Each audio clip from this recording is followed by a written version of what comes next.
Here, rulesforsuccess.com. Um, I'm excited to have somebody I have a tremendous amount of respect for. I've known for 15 plus years now. Um, and her name is Jocelyn Herman Saccio. Joss for short, if you're okay with that, Joss, if Of you're okay with the. course, of course. She's a vision and legacy architect and creator of the Unmessable With methodology. For nearly 40 years, she's partnered with founders, executives, and creatives to help them design lives rooted in vision, not circumstances. Through her programs like Word Bootcamp and her podcast, she teaches that your word is either explaining your life or creating it. Her mission is to empower people to live their dreams now. I'm excited about this. Um, 13 years ago, my wife and I had the opportunity of doing a program with Jocelyn. It kind of established a certain context to our relationship, our marriage, around integrity and how we show up. And we've done a lot of work since then. And then we went to have two beautiful kids. Um, it's been quite a journey. I think context is really a useful thing, really setting expectations, showing up, and just loving and having fun and play. All those things really add into your relationship. So, Jocelyn is also somebody married for a long time, three kids, grown up. 32 years, yes. 32 years, yeah. Yeah, I've met your husband, and it's really wonderful how you're able to grow and build together, and you've raised three kids together who are now all adults, you know. But Well, are they Jocelyn, ever really adults? I don't know. Yeah, I guess technically, legally. yes, Mm. yeah. I think most of us, we all have a little child running ourselves at times, right? And it's understanding that, acknowledging that, and making progress, like really showing up for the things that are vital to us. For many of us, so our clients, I lead a community called Success Circles. We launched this 21 years ago, and we challenge our members to make the day better than the last. That's what we do. A lot of our members happen to be high-level entrepreneurs. They have a dream to be a business owner where they can walk away from their business and the business runs automatically.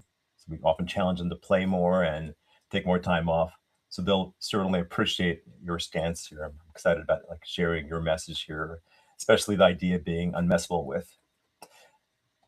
So let's dig deeper. So what is, well, do you want to share some of your background? Right? Yeah, like maybe your journey. I know Sure. you're also at some point in your career you're a musical artist and you had some huge success with that. And then you started an agency. You've done some unique work in the world of education and transformational technology and things of that sort. Let's share. What have I missed so far as your bio, your background? Well, I mean, I had a number one record in 1912, no, 1993. But before that, I was a TV producer and I produced commercials and television shows, feature films. Always wanted to be a singer, so I fulfilled that dream and then decided I really wanted to empower other people to have their dreams come true. So I started a management production company. So I managed the careers of actors, writers, directors. I did that for a long time. I mean, I still have that company.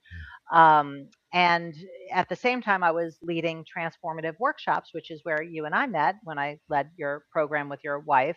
But I've been doing that for like 40 years. So I've been coaching people in the transformative space and designing curriculum for 40 years and managing actors for almost 30 years and producing television shows and commercials and all that for more than 40 years. So it's, it's been a lifetime of multiple parallel pathways, all really designed to empower people to fulfill their dreams, whether it was in the entertainment business or in business. I work with entrepreneurs mostly that want to minimally double their revenue while working less. So I'm big on mastering freedom, Love it. not just productivity, because, in the end, it's like, the quality of your life is not based on how much your revenue was last quarter. Yes. It really is the quality of your life is your relationships and what you spend your time engaging with. So I work with people to accomplish that, which I love to do. So I have a life where I work 15 hours a week. I live half time in Paris, which was a dream of mine for 40 Amazing. years that I ended up fulfilling on 4 years ago. And, get to spend time with my family and travel and just am writing a book right now, which will be coming out in January. So Mm. I was just on the phone with my publisher, getting, titles to the chapters and everything. So that's exciting. And that'll be my unmessable with methodology. And is the So, book called? Be Unmessable With? Is that what it's called? We haven't come up with the title yet, but it'll have unmessable within the title for sure. And throughout the years, other things that are kind of milestones are I raised about $90 million for charity, for kids charities, mostly Wow. a lot of that was the kids who lost their parents in 9/11, Mm. but other children's charities as well. So philanthropy and community building, and I was the president of my community and co-op and all that kind of stuff. So I have a life that I have spent to make an impact, and I am Yes. on the next chapter, so to speak. Right. That word stands out with everything you said, just creating an impact in all that you do, right? All the communities and roles you have. Quite extraordinary. When I first met you, you embraced the brand Unmessable With. You really own that. You kind of share that idea about that. So at first, that can sound like an armor of toughness to a lot of people when you hear that. Right? What do you actually mean by that? What's the context of that Yeah, for it you? definitely is not being tough. And it's not about not experiencing your feelings or anything. It is about being able to stay in your vision and stay in the space of creation rather than getting hooked into the space of survival and reaction, which I find most people, especially effective people, are really good reactors. Yeah, They have to be because they have to put out fires and handle things with their teams and their staff and their families or whatever, but that's a different space of your nervous system and it's a different world than the world of creation and word and vision, and that is like a looking up and out kind of world, whereas the other is like looking down and in and getting stuff done and getting through this and dealing with that. And yeah, most people end up in that other world of getting stuff done by default, yeah, and they lose that reacting. sense of magic. Most Yeah, entrepreneurs started with the sense of magic. Like when they started creating their business or their relationship, it's all kind of magic, but then it turns into a thing to manage and you got yeah, to make sure you pay the staff and make the revenue goals, and it just shifts into a different game. So my work, a lot of it is about staying out of that world of reaction and staying grounded and unmessable with in the space of vision and word and creation. wow, got it. That makes a lot of sense. So when life hits hard, so entrepreneurs juggling multiple roles, businesses, projects, Sure. family, right? You get 3 kids, I got two. Um, what's a step-by-step reset someone when someone gets bad news or loses a deal, feels overwhelmed in those moments? What's a step-by-step reset in your context of being investable with? What would you Well, say? first you have to catch Mm, which world you're in. So are you in the world of reaction or are you in the world of creation? And if mm, you're the first telltale sign is bad news, because there's no such thing as bad news. There's just whatever the news is. yeah, And then bad would be from that world of reaction. Even good, by the way, is from the world of reaction. So yeah, it's not just the bad stuff. It's also any kind of automatic tag on it, right, is a yeah, reaction. yeah, So if you can identify I have people come up with what are the red flags that they're in that world, both physically and linguistically, because you have physical tells that mm, you're in the world of reaction. Could be a tight chest, maybe it's a flush face or, mm, fidgety fingers. But then you also have linguistic red flags that tell you you're in that world, like things that you say out loud or in your head that are like, "Ugh, give me a break." That would be a telltale sign that you're in the world of reaction. Or what is wrong with these people? That would be a yeah, telltale sign. Or, oh, good, this is going well. This is handled. This is handled is a tell sign that you're in the world of reaction. So the more you can identify the red flags, then you can do what I call hack those yeah, red flags and interrupt the brain pattern that brings mm, you back to reality, where there is no lens, there's no good or bad, there's no right or wrong, there's just what is. mm, And then shift over to the world of creation. And mm, I have people pre create a vision or a context mm, for their mm, life that empowers them, whether it's freedom or flow or connection or whatever they want to create. So they create a context, not a goal, but a yeah, context, which yeah, in my work is called vision, that yeah, colors their next move. So if you can see the red flag that you're in the world of reaction, you hack it, you get to nothing, then you pivot back over to what you're creating and you take an action that would express or fulfill your vision at that yeah. given moment. I have Love that. all of this on my website. It's a free instant reset guide. So you can have like cliff notes on beunmessableWith.com. Go to the freebies page, and there's an instant reset guide that takes you through those steps. I love that. Love the ease of that. It's incredible. We mentioned the word Yeah, it before. just takes So practice. It's a muscle. It's easy, but it's simple, but not easy. yeah, yeah. Like basically catching when we're on it, or we're being victims or reactive, just noticing that and getting to a place of like relaxation, presence, right? And handling that. Um, so you mentioned the word before. So when I got the nature of word, and like when I first learned about integrity some 20 years ago, there was a certain like meaning to it that was shared with me in this organization. And that meaning became like ran my life, the context of my life is basically honoring my word. And then they added something to it. It's also when I first learned this years ago, it's also living into an empowering context. And to me, when I learned that, it made a big difference to me, because how I interpreted that at the time was about every day. It was up to me to uh, make it a good day, and to if I woke up on the wrong side or upset or whatnot, to be in integrity meant to also um, shift things so things got better. And a lot of the ventures projects I built kind of embrace some of those ideas. Really changed my life. What does when you talk about word, right? What is your word is either explaining your life or creating? What does that mean to you? Talk about creating, but what does the word mean when someone gives their word to something, and how does that relate to the work you do? Well, language is a very powerful tool, and most people use it in a very limited way. So, if you look at languages, there's three different kinds of language. One is the language of description, which is mostly where people hang out. They describe their thoughts, their feelings. They describe you or themselves. I'm not a morning person. That person's annoying. This quarter has been good. I mean, whatever. It's all description of something Hmm. out there, right? Hmm. That kind of language, while it's useful, I mean, you need it to function in the world, it's limited in its power, Hmm. because basically you either are being correct or incorrect in your description. That's Hmm. about as much power as you get, is to be right, right? Hmm.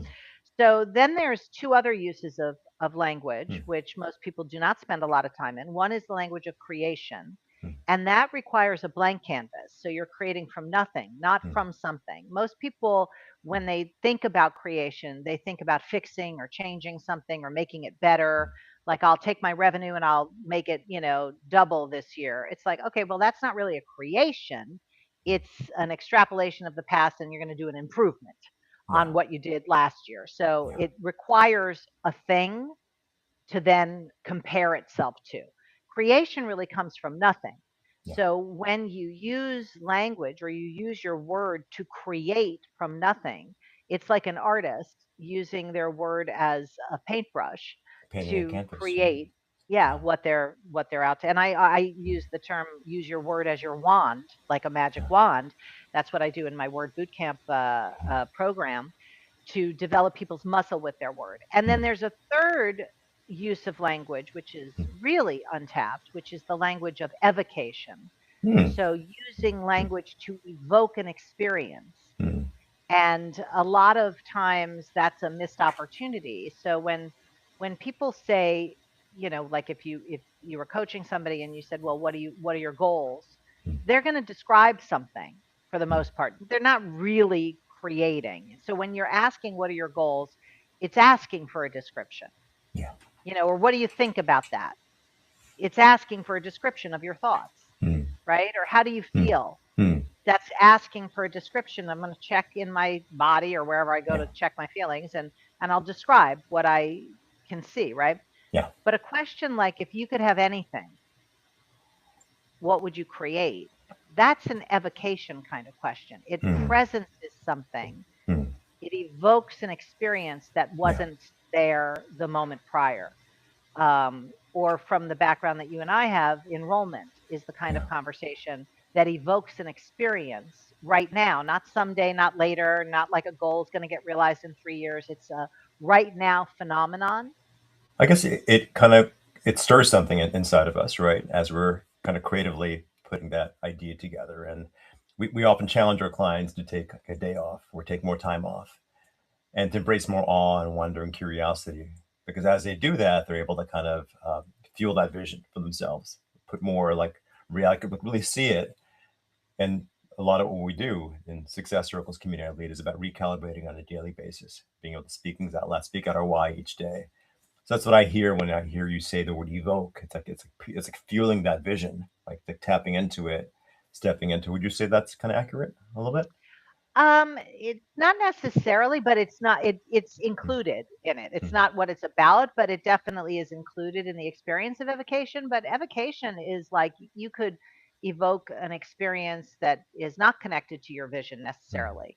You Mm. know, you could ask somebody, a question, now what? I mean, that has them look. The Mm. difference is a Mm. question from the language of evocation has somebody looking, not thinking. Mm. Most Mm. Mm. questions have people have to think, so they go Mm. this way Mm. versus this way. Yeah. So it's a spatial phenomenon. They're different Yeah. spaces. But creation's a very powerful use of language too. Mm. And I have a thing I do with people. It's called the promise game, Mm. where you make a promise for the day. So if you're saying reset each day, you make a promise for the day, and that becomes your lens for the day, and it really shapes your day and your compass for the day. It's like Yes. if your promise is to take bold action today, then Right. all of a sudden you're looking for opportunities to be bold, as opposed to, maybe your Yes. promise would be to be safe today, then you're looking for opportunities to be safe. I love So, that. but you don't need a promise to be safe. Most people, that's just Yeah. a default way of I, being.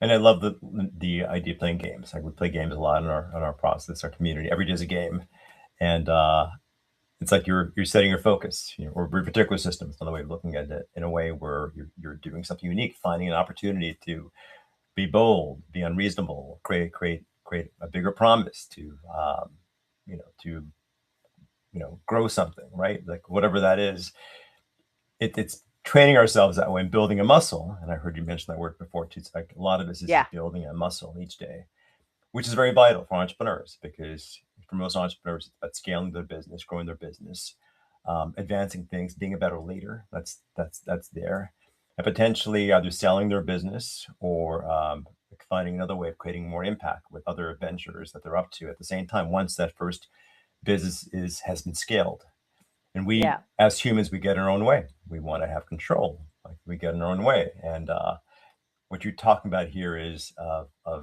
like really honing into our word. That's what creates reality, right? And the moment we lose that, we lose the ability to inspire, to create, to lead effectively, right? Well, it also, I think most, especially anybody who's in your circles, is they're going to be pretty good at keeping their promises to other people. Mm. Most people are pretty good at that if they're high performers, but where they break down is their promises to themselves. Yeah. So that's where most people sell out and their Mm. word is weak. And a Yeah. lot of the work that I do impacts that, because if you say X and do Y Mm. enough times, you no longer trust yourself. So then when you say, I'm going to work one day less a week, Yeah. you can't trust yourself to keep that promise. And you're going to end up scooching in meetings there that, that need to Yeah. be rescheduled or whatever, because your word is Yeah. kind of cheap for you. Yes. And Yes. if you tell any high performer, oh, you're weak with your word, they're going to argue with you because they'll Yeah. have every evidence about how they'll break their back to get to the client meeting or to deliver a deadline or whatever, but they don't count those times they skipped the gym or didn't Mm. drink the 10 glasses of water or whatever their promises were to Mm. themselves. That's why Word Bootcamp, I think, is so good, because it's 30 days of a different promise every day and delving Mm. into the world of language of evocation and creation and description, and really getting facile with having your word be law in the universe, rather than Yes. negotiable. Yes. I get that. It's really great building a muscle 30 days and trying out different things and probably even doing a community too. There's an opportunity, I think, in community to, there's an emotional element of life, right? And what I had somebody on my podcast last week for a product we use, FocusMate, the founder of that company. And he talked about as humans, when we connect, there's an element of emotional regulation that's there. Those persons like me, but especially if they're playing at a bigger game. Like in the community I lead, we play off this idea that we rise to the quality of expectations of our peer group. So there's this expectation that we all have that we're going to rise each day, be better, and really own the vision we have. And that's useful. That expectation is very useful. But also being able to reconnect with another human being who's on that journey, who has ups and downs and challenges, there's we just found an opportunity to can regulate those emotions, and emotions are, are valid, are very valuable. How do feelings and emotions connect in your world? Because I'm sure there are breakdowns that happen, the challenges that happen. People go through sicknesses and deaths, and someone we know who passed away a couple of years ago. You and I, we talked about that earlier. How does that play into this world of like really owning our word? Like when those things come up, those challenges come up that way. Well, having a feeling is not a problem if you feel it, but if you Mm. get in bed with it and start telling yourself a whole story about it, then you suffer. Yes. So Yeah. feelings, I find they're like waves. If you ride them, then they settle themselves. But Yeah. when people use their feelings as a justification and a reason to Mm. not honor their word, then they're weakening that word muscle. So you can still be your word and have feelings. I mean, Yeah. my mother passed away in November, and it was in the middle of the night. It was like 3 in the morning, and Mm. we were all there and everything. And the next morning, I had a group coaching call. I didn't. I could have canceled it, Mm. but I didn't, like that's not what she would want me to like what, not spend that hour on the phone with people. Like that's Yeah. ridiculous. So I got on the phone and they were all like, "Oh my God, how you?" I'm like, "Well, I can be sad and coach you. It's not a problem." It's like Yeah. you can feel however you Yeah. feel and still take it. You can still go to the gym and you can still have the meeting and you can still make dinner and you can still, Yeah. have a word in the matter. Yes. Yeah, that's incredible. It's incredible that I mean, your process being messable with is really owning your word despite circumstances. Well, when your And word's unmessable with, you are unmessable with ultimately. mm, mm, It isn't about like being tough. It's about your word being mm, law. Like you say it, it happens. And even if you're not the one mm, to do it, which entrepreneurs are not good at because they think yeah, they have to do everything. But if you have a strong team around you, you're not even required. So if you want to that's scale and true. sell and all that stuff, you better start building systems and teams that have a Yes, powerful word in the matter too, which is a lot of the yes, design work to do. yes, yes. Got it. Overwhelm is optional. Got it. Absolutely. Um, so, what does it mean to focus on vision, like, and not the vehicle? I know that's a part of the work you have. What is Yeah, it? and I What talk is the vision? a lot Mm, about that with AJ, our mutual friend who passed mm, away. Our whole episode on my podcast was all about that. mm, So people get fixated on the vehicle, like this kind of business or this mm, deal or whatever. But the vision is contextual. So mm, if your vision is freedom, let's just say, mm. then if you stay focused on what you're creating vision wise, then you can have multiple vehicles and you're not attached to anything. Yes, So for entrepreneurs, they get attached to their business because they identify with the yes, vehicle. Like, yeah, oh, I'm this entrepreneur in this kind of business and blah, blah. So then if it starts to not work, they have like self trust issues, self worth issues, rather than no, my vision is yes, freedom and fulfillment. So now what am I going to do? I could be this vehicle, it might be a different vehicle. I can have yeah, parallel pathways. I don't have to be stuck with anything. So yeah. it's really about the context, not the content. Right, exactly. Or whether it's maybe it's impact. So maybe the business Yep. follows one level of impact, and there are other ways as well, also with that too. And if there's a breakdown in the business, let's say with AI, right, and the business gets disrupted, let's say, um, that whole idea of being attached versus committed, right? You're still committed to the The vision, right? And there impact. are Yeah. other means to fulfill in that too, beyond just that business that might have got impacted because of the economy or AI or whatever that is. Yeah, exactly. So you're able to invent yourself and because you're not identified as something. Or reinvent, right? And same In the thing with process. relationships. Yeah. Because some people identify as that marriage, and then if the marriage breaks up, they're like Yeah. lost, they don't know who they are. So it's the same thing. It's like, that's a vehicle, that relationship. Mm. Sure you've had clients that are no longer your clients, and it's like you don't, if you make that mean something about yourself Yeah. or about your business, then you're kind of, you know, a a headless, no, not a headless horseman, a Yeah. headingless sailor. Yeah. Yeah. It's really important to hold on to the vision, whatever the vision you have, whether for your business. And For me, it's generational impact. So for me, it's GI, right? And I call that GI Joseph. And I have different means, mechanisms to do that. And if one falters, there's others. And Yeah. that's what gives me fulfillment each day. And for each of us, it's really honing into that why. Um, we ask our members when they get in a huddle on a buddy call to kind of share their why and to feel into it, to really own it. And then there's an opportunity as we own it to recalibrate to that on a daily basis, to kind of reshift or pivot, course correct, or different ways of talking about that. Yeah, I'm curious. What is human resourcing versus human resources? That's also a term I've seen in your work. How do Well, you describe yeah, that? as a company owner or an entrepreneur, then or a founder, you have human beings that Mm, are resources, and that's why you have a human resources department or whatever. But yes. what most people don't tend to is their team or their employees' vision, Mm, which is what resources them.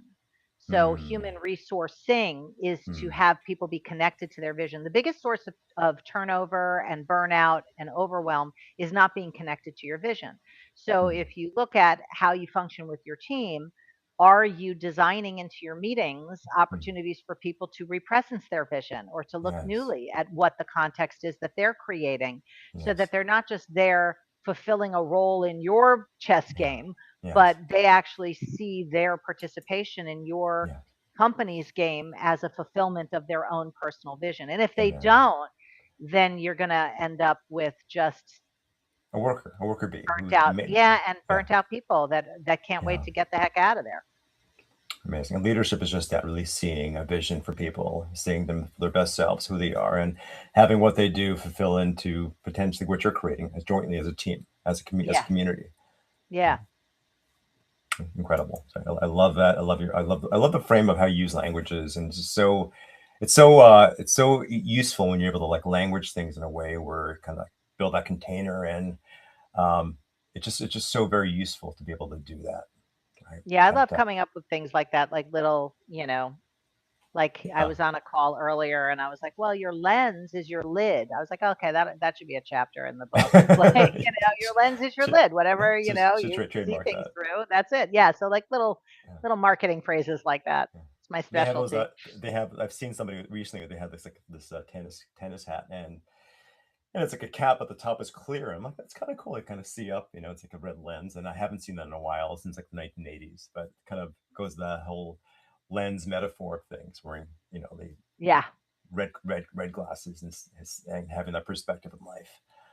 Jocelyn, you've worked with creatives, performers, entrepreneurs, and executives. Like, what's a common thread amongst them all? What stays the same, whether we're coaching an actor, a founder, a CEO, an artist? What's the common thing amongst that? Well, I think, in terms of like the top things that mess with people, it's not brain science.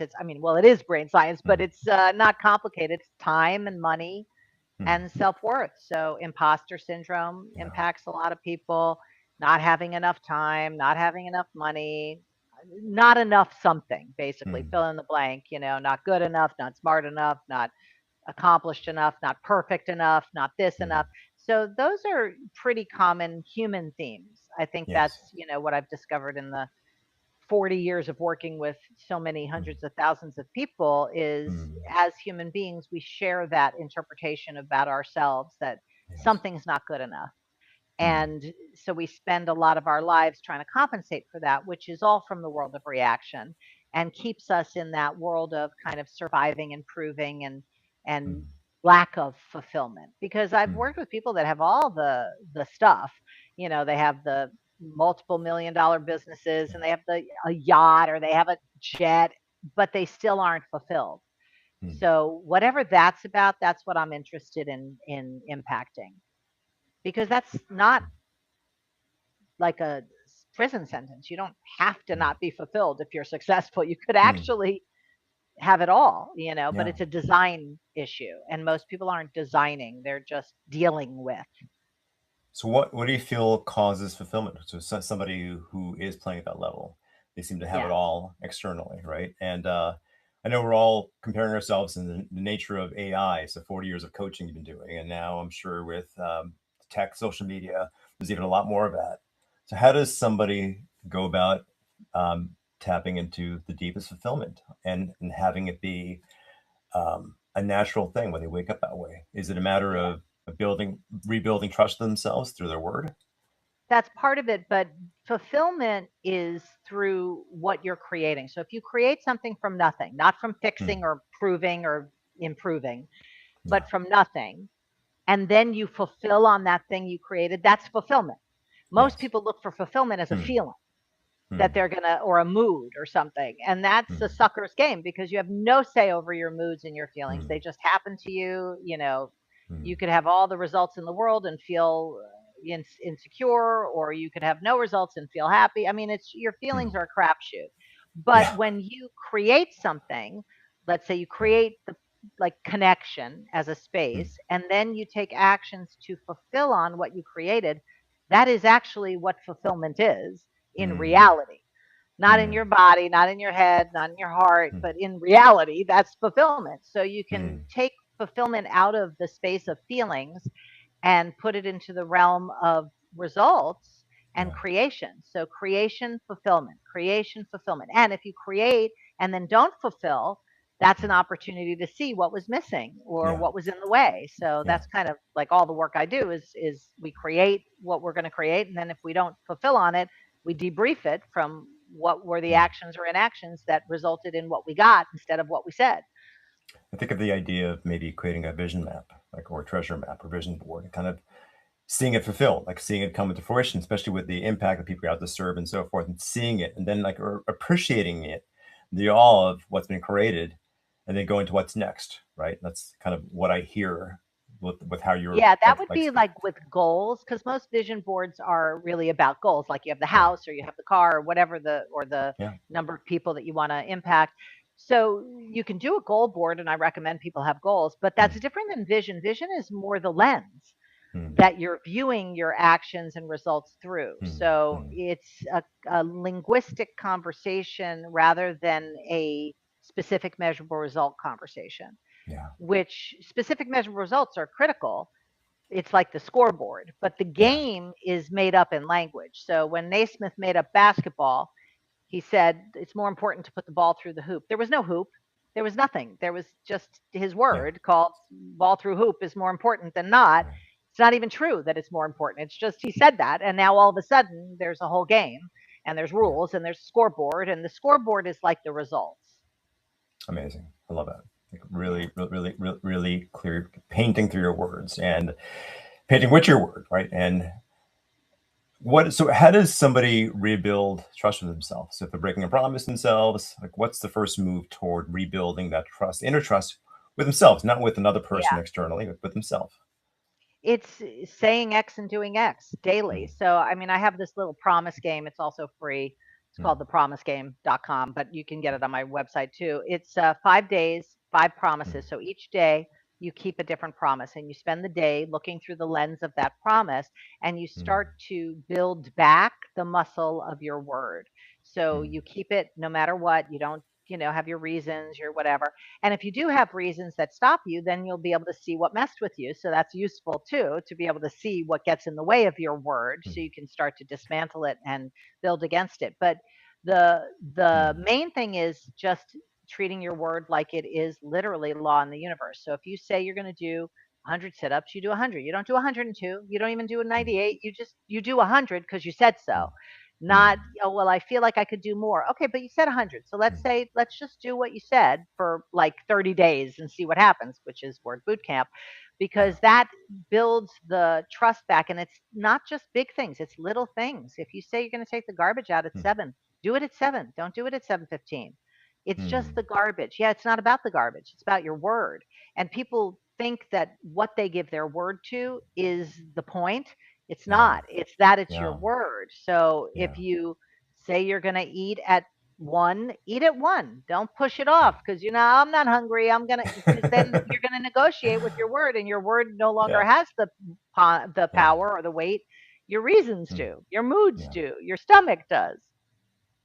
So what I hear you saying is that Unmessable is also about better systems, better calendars, cleaner execution, like putting things into the schedule or into Yeah. existence or in a way where it's, viewable and you can kind of follow through on it. Is that right? Well, your calendar is like your canvas. I mean, I have a whole calendar Mm, workshop.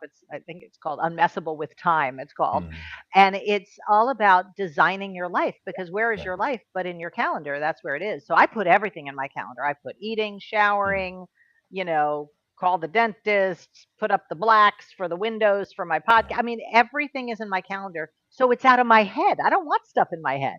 Yeah. I want Insight, stuff out here. insight in mind in action. So like having it in front of you is you when you're working on it is really useful, right? And getting everything else out of the way. Um, we often challenge our members to minimize friction, right? Like getting all the things that shouldn't be there out of the way. So they're focusing on the thing in hand. And sometimes progress is a matter of also is releasing things, letting go of things Yes. that no longer serve. Yeah, I have people do in some of my advanced programs do a time audit where they monitor Mm, for 2 weeks what they're doing every 15 minutes. So they take mm, the action they take, the result they produce, whether it gives them energy, sucks mm, their energy, whether it produces revenue, doesn't produce revenue, and there's a whole chart. And by the end mm, of the 2 weeks, you can see the patterns of the things you're doing that aren't giving you energy and aren't even generating revenue, and you're still doing them. Those things need to go, you know. mm. Yeah. It's amazing. I think it's valuable when we build a life, a schedule, a day where we're energized by those activities. I'm sure for you, coaching people, teaching, educating, seeing people get those ahas energizes you. So if you can build a life systems to kind of align with that, that's a great life to Yeah, live.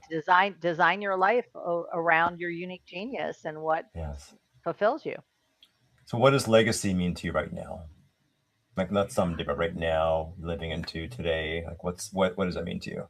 Well, right now, the legacy I'm building and fulfilling on is really being unmessable with. That's what my commitment is that Mm, people have the tools to be that, and that they can mm, design and live the life of their dreams, not someday, not next year, but right now they're actually living and fulfilling and designing and fulfilling, and mm, that they have access to that, which is why I wrote the book again, mm, which is going to come out in the beginning of next year. But it's mm. because not everybody can afford to work with me. And Yeah, that's okay. I mean, I understand that. I try and have as much free stuff as possible, my podcast, my newsletter, of my blah, blah, course. blah, all the stuff, right? But the book will be a really great way for people to begin to practice Mm, the exercises that build those muscles of what I'm talking about when it talks about, the art of being unmessable with. It really is yeah. doable for anybody. There's no one that doesn't have access to language. Even if you can't speak, you have language Mm, in some other way. So you have access as a human being. Everybody has access to language in mm. some way, shape, or form, and that is really the key tool. Amazing. So beyond your book coming out next year, your website beunmessablewith.com. What's one promise our listeners should make and keep this week? Well, I would do a daily promise. So, you could Mm, do a theme for the week if you want, but I would take, make any promise you want that'll empower you. If it's with your relationships, I mm, promise to listen to my partner with compassion. If mm, it's in your business, I promise to take a courageous action every day, mm. or I promise to take a bold, we were talking about being bold before we started recording, Yes. a bold, courageous action every day. Or, if it's about contribution, I promise to make a difference with 3 people every day, and you just start playing a game. It's a game. That's why I Mm, call it the promise game, because mm, it is. It's a game. You're just creating a game. It's not like it doesn't have to be earth shattering. I promise to buy a stranger a cup of coffee. You'll see how your day shifts yeah. when you And take actions like that. games are Yeah. meant to be fun. So it's our tagline for the podcast and what we do is dare to play a bigger game. That's the idea that each day there's an opportunity to declare a Yeah. game, play it bigger, and share if you choose to, and just notice what happens. Like we expand, our that invisible ceiling above us just disappears, right? For most of us. Yeah. Yeah. It's great. Curious, what are some rituals, habits you personally embrace each day to either create your day or end your day? I'm a big fan of. Years ago, I started meditating. I did all these things, and I still carry some of those things. Some things are more natural myself, where I do less of those things the way I used to. What are some things for you that you embrace to keep your day Well, at the end moving? of the day, I complete the day. So I look at my calendar. I look if there's anything that's a lie on my calendar, Mm, like something I said I was going to do that I didn't, I move it. So I'm mm, creating the next week of my week at all every day. I'm mm, doing that. And I set an intention for the day in the beginning of the day. So I set a theme, Mm. like maybe today is fun, today is courage, today is compassion, today is patience, whatever. I just make Mm. something up. It's not significant what it is, just Yeah. sets my heading. And then I live the day through that. Um, but it's a if you don't complete your day and you carry your day into your next day, that's where also overwhelm and burnout sources from. So I Yes. look at the end of the day, it's like, okay, so if there's anything I didn't do that I said I was going to do, what was the source of that? What did I do instead? What was I doing instead of that at that moment? What displaced my word? So that I can put in a system or a structure to have myself be able to keep my word the next time. Yeah. So there's no Yeah. real make wrong. It's just really being powerfully related to what I say I'm going to do and what I did so that I can be the source of my life. Amazing. Amazing. Yeah. I completely aligned with that. Getting closure is a very valuable thing. Closing the day, the week, the month, the quarter. Quarter, the Um, year, the whole thing. there's this idea that each moment we invest planning, reflecting, closing pays us back 1,000% in time, energy, clarity going forward. And that's often the Yeah. biggest gift we can give ourselves, be able to invest a little time to do that. Excellent. Any final words you want to offer our audience? Any other final rule for success you'd offer our audience beyond what you've already, outside of what you've already shared so far? I mean, I don't know if it's outside of it, but I would say if you like the idea Hmm. of being unmessable with, Hmm. then dip your toe in on my freebies page. There's tons of stuff up Hmm. there that you can just, begin to get a taste of what it is, or Hmm. listen to my podcast, follow me on Instagram, Be Unmessable With. The Hmm. podcast is called Be Unmessable With. So you can hear solo episodes, guest episodes. Hmm. It's all inside of this conversation. Love it. So it's a way for you to just kind of swim in the Hmm. world of being unmessable with. Okay, I lied. So one final question. So what's the secret to a relationship that lasts 30 plus years, raising three kids? We're two kids, right? I'm in my Uh-huh. 50s now. We started a little later in life. There's a lot of joy in what we do. We have amazing systems. My wife is somebody with extraordinary work. She's done some unique things. What's the secret for you that's Well, allowed we you have to a whole create that? series of tips on my Instagram channel right now that we just started doing on tips on how to have a great I saw some relationship of that. through the decades. Yeah. Yeah, But one tip is have promises. yeah. Like I promise to be kind to my husband, especially at night when he's snoring and I have to wake him up like 14 times to turn Hmm. over on his side. I could so easily just be like, "Ugh," but I just go, sweetheart, can you please turn over? So that promise Yeah. comes in handy for him in the middle of the Hmm. night for sure. We have promises to kiss each other goodbye before we leave, never go to bed angry, know each other's dreams, Hmm. and be a support, not an obstacle Hmm. to your partner fulfilling on what they really want. So Hmm. we have a ton of those. There's so many. There's not one rule, but Hmm. we've only had 5 fights in 32 years. So That's whatever we're amazing. doing seems to be working. So Yeah. I align with that too. We're completely yeah, aligned with that. We rarely fought, and our kids see us fight, and they're like, but they see us fight, and it's like a loving fight. It's like just having a conversation, and they're modeling that.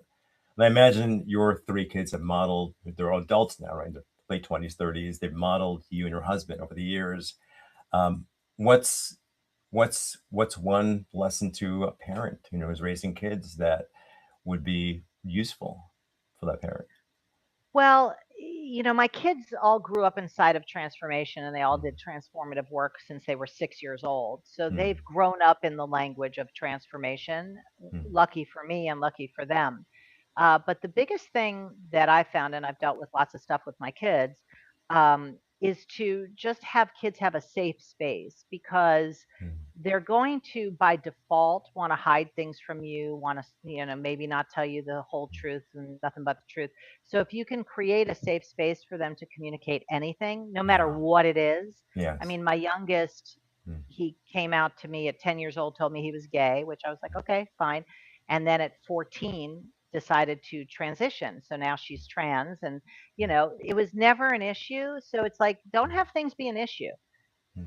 Things are not actually an issue Yeah. unless you make them an issue. Right. Just Right. be the one that they can come to, no matter what. And look with them at what they need, and then see if you can support them in Yeah. fulfilling what they want. But I also don't let my kids off the hook. I mean, when my daughter failed her classes or whatever, and I was like, well, what's the source of you failing that class? She goes, well, I missed the final. I said, well, what's the source of you missing the final? She said, well, I thought it was on Wednesday, but then when I emailed my teacher to see what time it was, they said it was on Monday and I had missed it. And I said, well, what's the source of it not being on your calendar? She said, what calendar? I said, okay, bing, bing, bing. That's the source. We're getting you a calendar. So it's like I want my kids to have power in their life Exactly. to fulfill on what matters to them. So don't let them off the hook, but be a safe space. Yeah, it's really, really holding to a high standard, of course, right? Being a friend at the same time. So there's that open channel of communication that goes on. That's really, Yeah. it's really, really, and really value those two things. And those two things can be a little challenging at sometimes, like holding the person to a high standard of seeing their potential, and Well, it's not even a also, high standard. It's more like hold them to what they want because your standard is not necessarily their standard. yeah, yeah, She wanted to pass that class. It was a breakdown for her. I actually don't even care. I didn't even go to college. I don't even care. I'm like, whatever, go to college, don't go to college. You want to go to college? Great. So she wants to go, she wants to pass. She didn't. It was a breakdown of what she wanted. So speak to them from their commitment, not what you want for them. That's a big amazing. thing. It's really beautiful. And it applies to our clients too, as well as a buddy up. Just a reminder to hear people for their commitment, for their why, and listen to them for that, and call them on it if they fall short of what they said, what they're Yeah, running what up to. they said. Yeah, exactly. You got to speak to people from their commitment, not what you want for them. Incredible. Well, I'm Yeah. grateful for this conversation. Thank you, Jocelyn. Yeah, my Thank you, pleasure. Thanks Joss. for having me. For our clients, rulesforsuccess.com. If you're listening to this podcast, make sure you like us across different channels. If you're in Spotify, if you're on YouTube, if you're on Amazon, just like us, and check out more of Jocelyn at beunmessablewith.com, and check out her book coming out in 2027. I'm excited about that. Me Really too. am. All Awesome. right. Thanks again.